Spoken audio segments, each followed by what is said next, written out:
ஸ்டாலினுக்கு பயம் வந்துட்டது.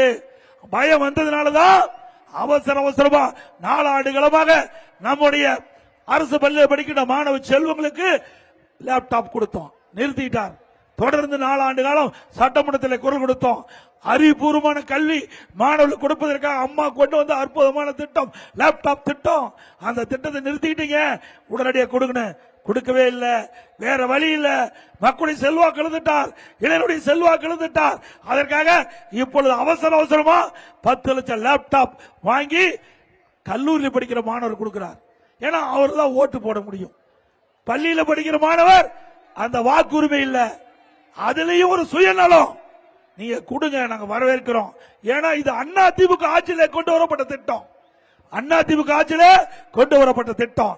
அதனால எங்களுடைய திட்டத்தை நிறைவேற்றுவது எங்களுக்கு மகிழ்ச்சி. ஆனா எப்ப கொடுத்திருக்கணும்? 2025ஆம் ஆண்டு கல்லூரி துவங்குவதற்கு முன்பு கொடுத்திருந்தா அது பிரயோஜனம்.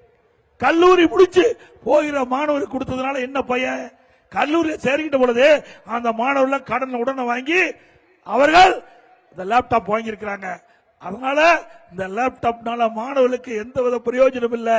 வேண்டுமென்றே திட்டமிட்டு அவருடைய வாக்குகளை பெறுவதற்காக இந்த திட்டத்தை கொண்டு வந்து நடைமுறைப்படுத்த அரசாங்கம் விடியா திமுக அரசாங்கம் என்பதை நேரத்தில் சுட்டிக்காட்டி